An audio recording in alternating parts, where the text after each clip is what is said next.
มันจะเริ่มเป็นเม็ดสีเหลืองแล้วเด้แกตะแกงบ่โอ้ตะแกงเยอะชื่อทางกำลังข้ามไปฝั่งพุ่นแหละไปพุ่น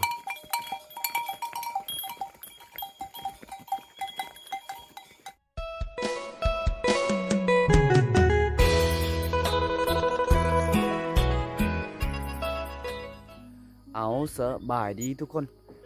สบายดียามตอนเช้าเลยทุกคนเลยตอนนี้เวลากับประมาณ9 โมงเกือบเครื่องใกล้สิฮอด10 โมงแล้วทุกคนเลยตอนนี้บ่าวเคกับยูทีหมู่บ้านบ่าวเคเลยทุกคนเลยข้างล่างคือวิวหมู่บ้านเลยนะ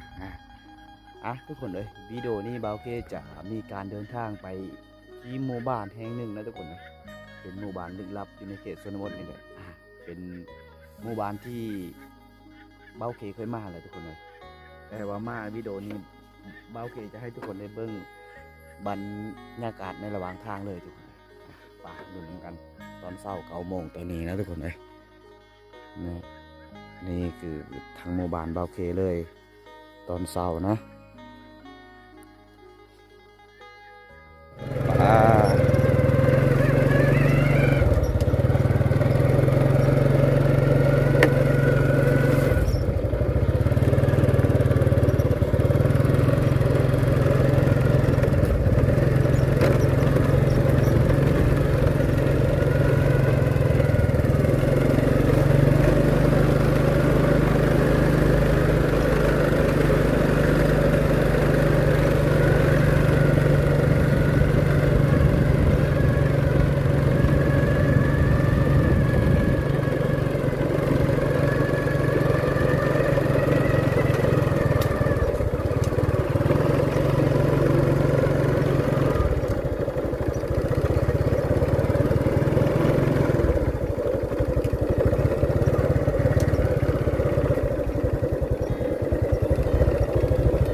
ต้องได้แวะทางนี้นะทุกคนเลยเขาส่วนฤดูแล้งเขาต้องได้ไปทางนี้แต่ว่าตอนนี้ฤดูฝนเขาต้องได้แวะไปทางนี้ลาดเอาทางนี้จะโค้งไปทางพุ่นต้องได้แวะทางนี้นะ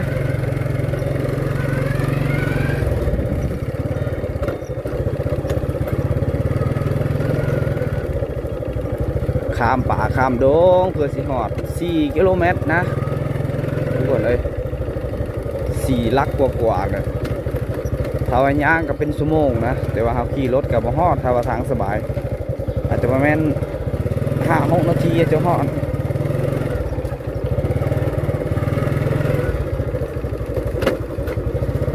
แดดหลายอาจจะแดดแห้งตอนแรกอาจจะบางทีอาจจะมีฝนเลยแดดได้เศร้าแบบนี้นะ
ได้ออกทา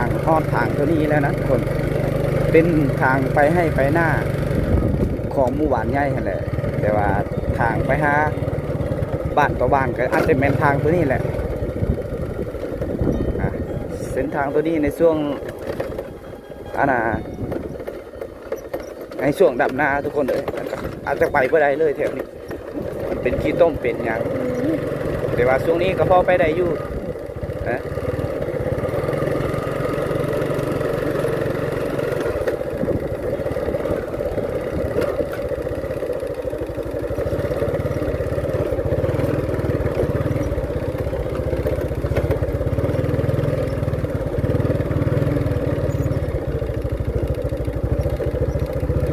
เขาต้องได้แวะขึ้นทางนี้นะเพราะว่าสิไปบอนเก่าอาจจะไปก็ได้ทุกคนเลยต้องได้แวะขึ้นทางกับแบบนี้แหละต้องได้ลีกนี่นั่นลีกนี่นี่ก็จะมาหอดห้วยแล้วนะทุกคนเลยถ้าว่าหอดห้วยตัวนี้ต้องได้ล้างตีนก่อนเขากะมาหอดนี่เขาก็ต้องได้ล้างตีนล้างยังนะล้างรถก่อนเขาก็ต้องได้หมอดแน่หน่อยนึงหมอดเครื่องนะทุกคนเลยน้ำก็ใสอยู่สะอาดอยู่นะฮะถ้าว่าฝนตกน้ำก็สิหลายอยู่ห้วยตัวนี้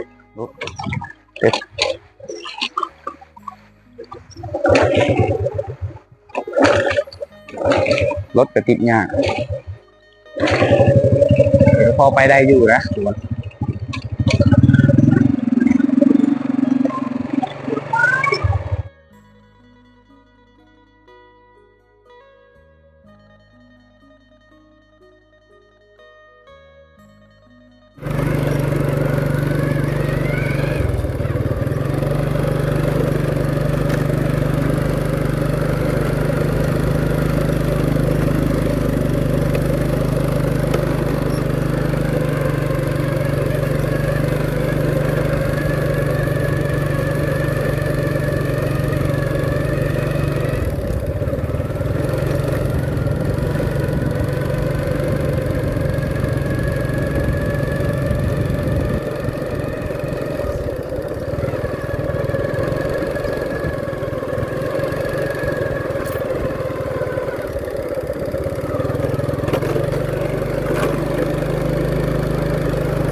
บอลนี้ก็ต้องได้โค้งไปทางนี้และแวไปทางนี้นะอุ้ยมือเดียวเกือบตำไหม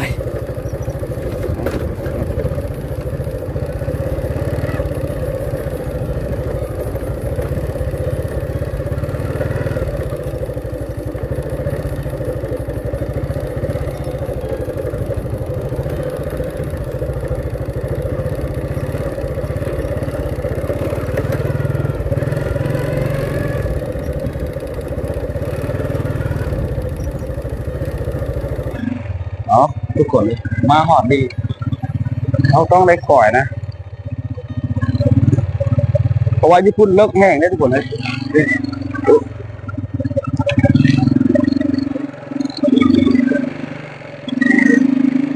รถก็ไม่ค่อยแห้งมาไหน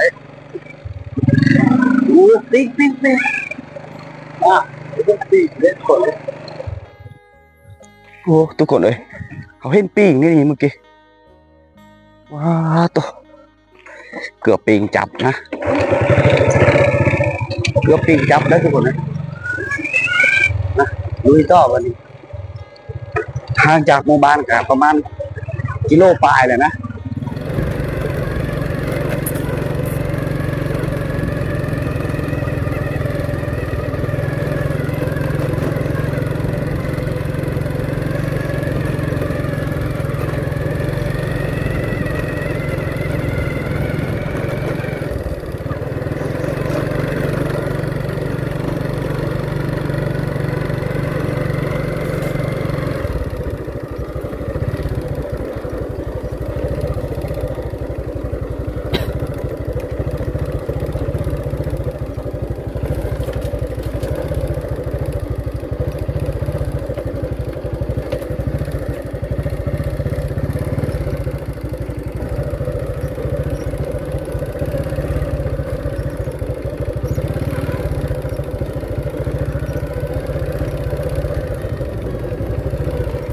ครับมือเดียว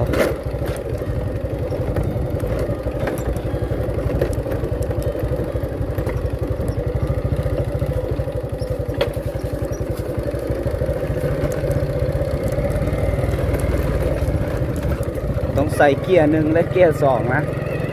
เกียร์สี่ก็อาจจะใส่บ่ได้เลยโอ้นี่เขาเจ้าทุกคนเลยได้มาหอดท้องนาตัวนี้เขาจะเห็นเข้าเจ้าที่เจ้าดำก่อนมันจะออกนะมันจะออกเป็นมากแล้วทุกคนนะนี่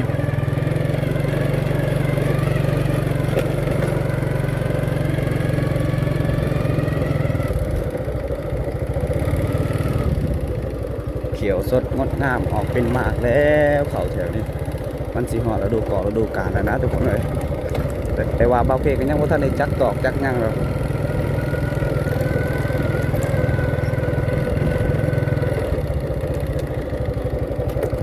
กดใส่เกียร์1 บาท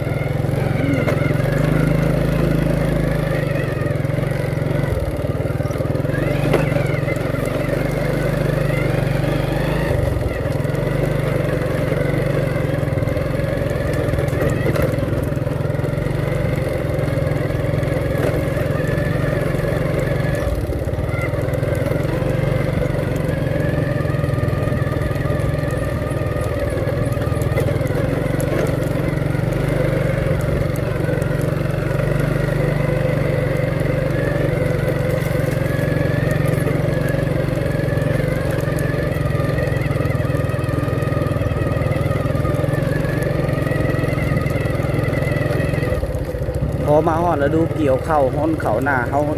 ก็ต้องจะได้แปลงได้เส้นทางตรงนี้นะสามัคคีแปลงกันผู้ถือหินผู้ถือจกถือสวนเอียงหลายๆคนต้องได้ถือผ้าถือนำมาถางมาอีกอันนั้นได้ทุกคนเลยแต่ว่าตอนนี้ยังไม่ทันได้ฮอดนะไกลสิฮอดแล้วดูเกี่ยวเขาแล้วก็จะต้องได้แปลงนะ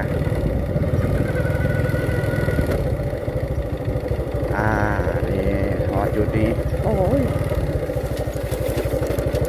อุ๊บอู้เกือบหลบเกือบหลบเกือบหลบอู้เกือบหลบ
อันนี้เป็นเทียงนา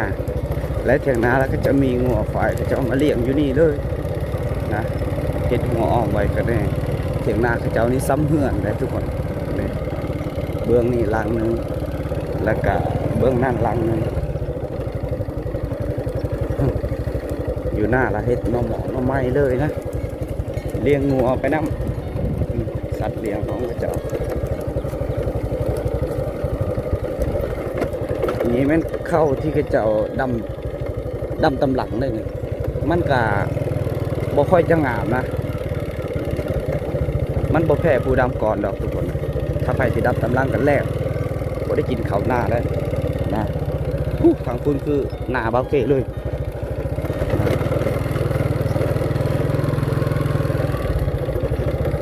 นี่แหละสิทธาทุกคน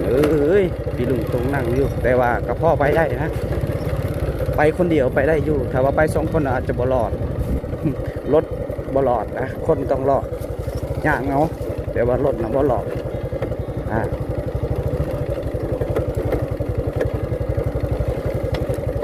นี่ต้องได้เปลี่ยนเกียร์1 จุดนี้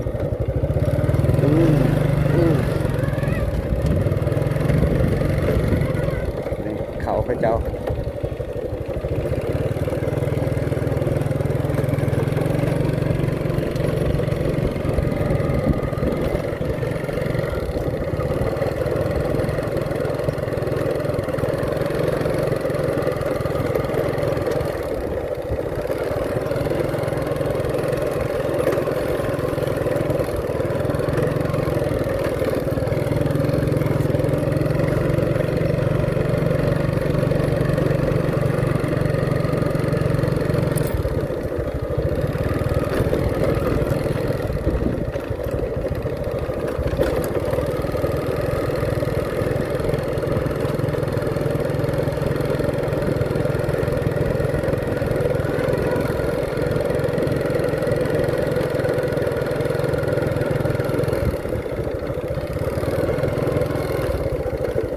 คันว่าทางสบายแบบนี้ก็อาจจะไข่แน่เอาไปทุกคนนะแต่ว่าอันนี้มีนอกน้ำมันจะไล่ลงมาพี่เลยรถเทลไปเทลมามันจะเป็นขี้ต้มได้แต่บ่นี้เขาว่าพ่นบ่ตกกันยังไข่นะทุกคนเลย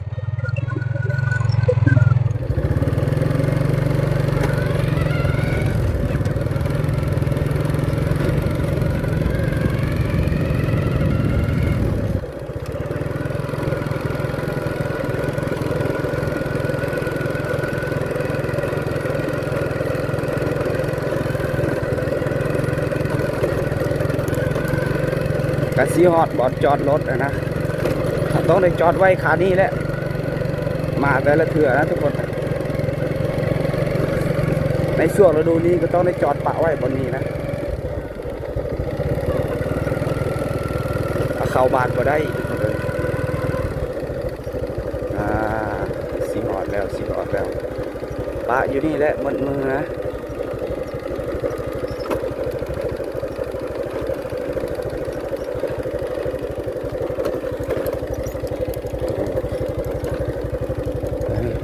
จอดอยู่นี่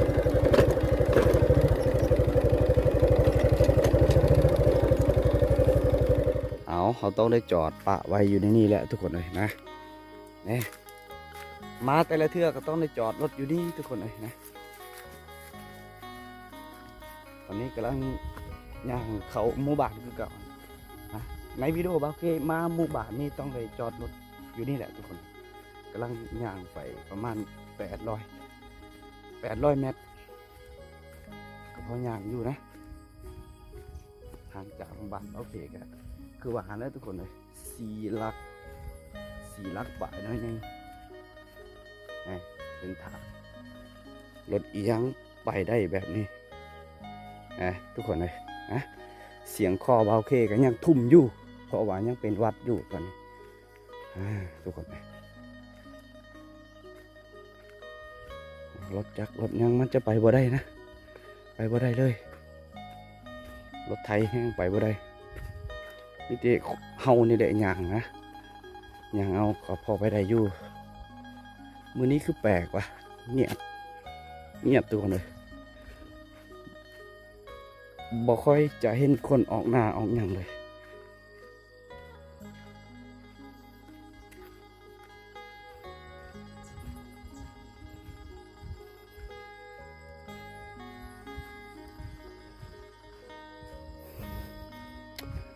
ในช่วงน้ำท่วมนะ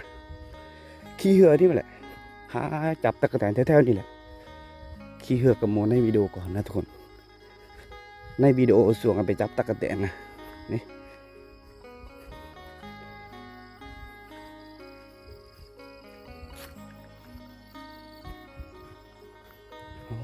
คือว่ามอเตอร์ไซค์ก็จะ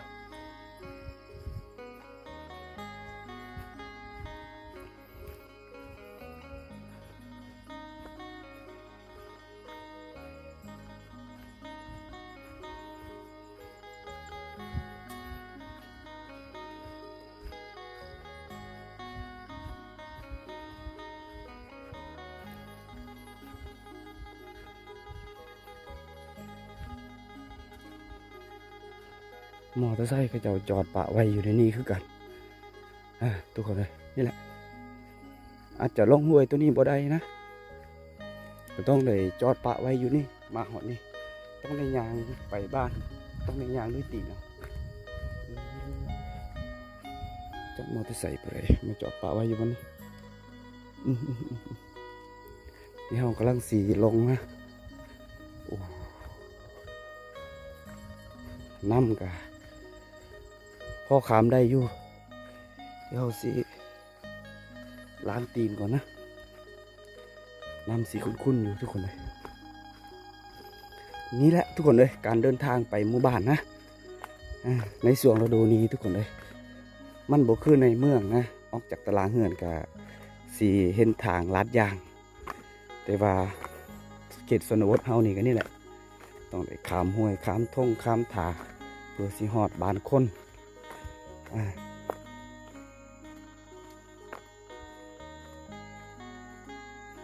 บางทีอาจจะมีป่าได้แถวนี้ โอ้เรียวเยอะเลยลูกขนาดเลยเบอร์จะ10 โมงเดี๋ยวพ่อเขาจะเอามาเลี้ยงงัวนะให้แก่งัวแก่ควายในยามตอนเช้า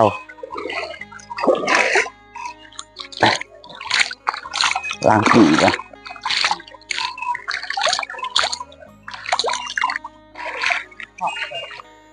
ตอนนี้ก็10 โมงกับ13 นาที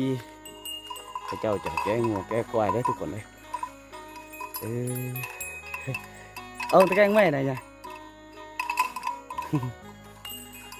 ไปโอ้งัวมันก็จะยากๆแน่กับการขามนำนะทุกคนโคตรบ่มักเลยเบิ่งนะมันคอยไปคอยมากำลังขามไปฝั่งพุ่นแหละหอยงัวหอยควายเนี่ยมันจะเฮ็ดให้ทางลำบากและก็ทางเปื้อนอาจจะมีขี้ต้มนะถ้าว่าช่วงฤดูฝนนะทุกคนสังเกตมันเหยียบบนเก้านั่นแหละมันจะเฮ็ดให้เป็นขี้ตอกขี้ต้มนะทุกคนเลย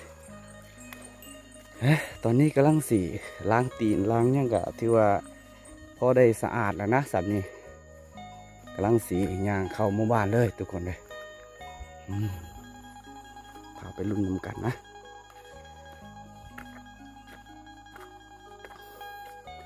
โอ้สมองนี่คือเจ้าฮักกะแก่งัวแก่ควายได้ทุกคนเลยนี่แหละในระหว่างการเดินทางกะจะพาทุกคนไปเบิ้งที่นี่แหละโอ้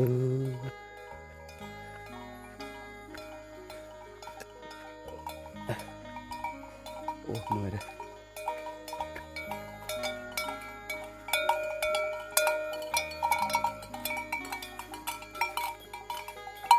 ตายเพิ่น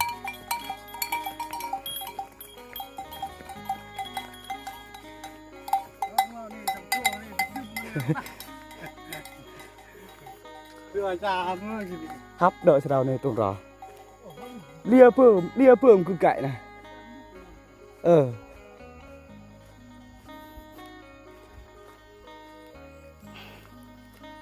บรรยากาศตอนเช้าทุกคนเลยนี่แหละปกติเลยนะนี่แหละคือวิถีชีวิตของคนชนบทบ้านป่าการงัวควายก็ต้องได้เลี้ยงสัตว์เลี้ยง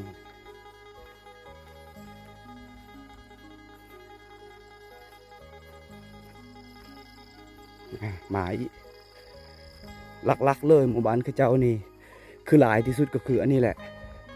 สัตว์สีแดงนี่แหละสัตว์สีขาสีแดงนะถ้าว่าพอผู้สาวเลี้ยงงัวนะคือสีขากนะสีนำไปเลยไปเลี้ยงให้เลยทุกคนเลยโอ้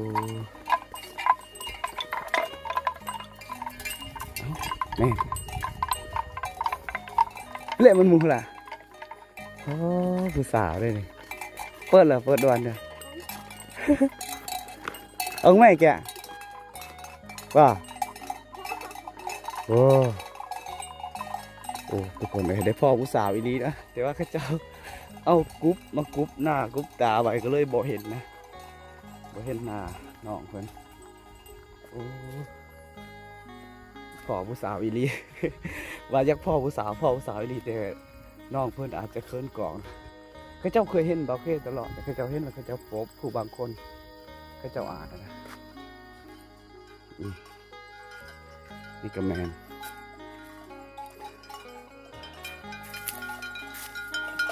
แกตะแกงบ่โอ้ตะแกงเยอะชื่อทางเอาตะแกงเยอะเลยเนี่ย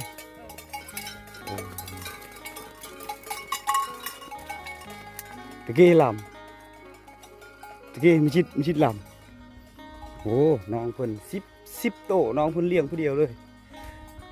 แต่ถ้าว่าฝนตกเนี่ยอาจจะโคตรยากเลยทุกคนเลยแต่ว่ามันแรงแดดยามนี้ในช่วงนี้แบบนี้ก็ยังไข่เนี่ยนะถ้าว่าฝนตกงัวมันจะไปมันไม่อยากอยู่มันบ่มักเย็นมันบ่มักน้ำทึกกระโตมันแต่ถ้าอากาศแบบนี้โอ้โคตรสบายโอ้ก้มหน้าแบบนี้เขาจะเห็นขี้กระเดียนตายอาหารกบกลางคืนนะทุกคนอาหารกบอาหารหนูเลยขี้กระเดือนนะ กินเบิดอีหยังก็กินเบิดกำลังสิย่างไปในหมู่บ้านเข้ากับกระเลิงเป็นเหลืองๆหยังๆแล้วทุกคนเลยนี่มันจะเริ่มเป็นเม็ดสีเหลืองเลยได้สีหอดเราดูละยังอีก2 ทิศเขาเจ้านี่2 ทิศก็คือเจ้าจะหูดอันนี้คือเขาให้นะ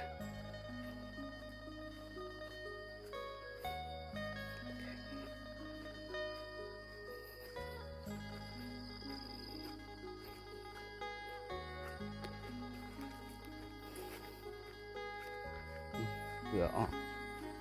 บอกว่าไรแล้วนะสภาพยากแบบนี้ ทุกคนเลยคือควายนะ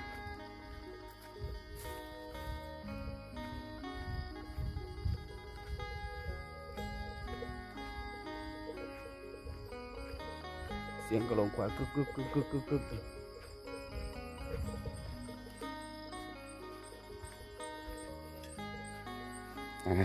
คนเลี้ยงควายบ่าวเลี้ยงควาย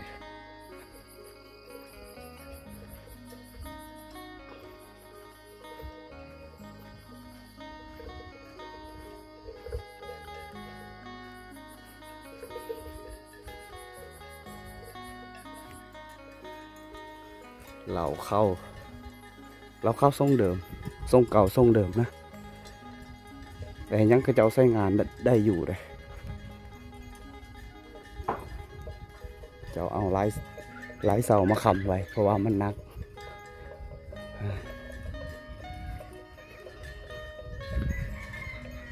นี่มันเหือนคือเจ้าตังใหม่เลยตัวนี้ข้างง่ายมาจากเหือนตัวนี้นะตังบนนี้อีกเลยทุกคนเลยเข้าหมู่บ้านแล้วนะเป็นหมู่บ้านที่ทุกคนเคยเห็นได้ทุกคนเลย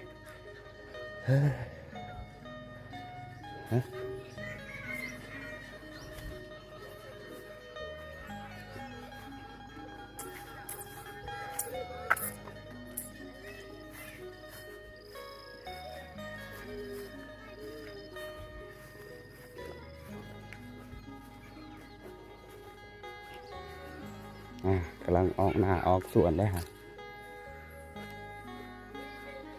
เพื่ออะไรการระบายแกตะแกง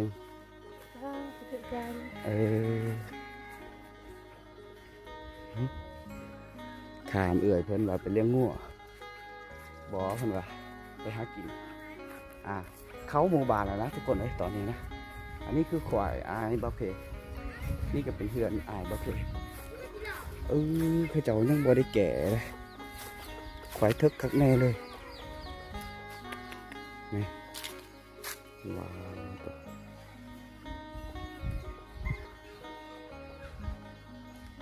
ว3 ตัวสงสัยบ่มีคนเลี้ยงบ่ตอนนี้เขาหมู่บ้านแล้วนะทุกคนเลยนี่แหละทุกคนเลยวิถีชีวิตสาวเล่าวบ้านป่าในชนบทนะในช่วงฤดูนี้ทุกคนเลยเข้าตลาดแล้วมาพักอยู่นี่ก่อนทุกคนเลยนี่แหละเจอกันไหมในวิดีโอต่อไปทุกคนบ๊ายบาย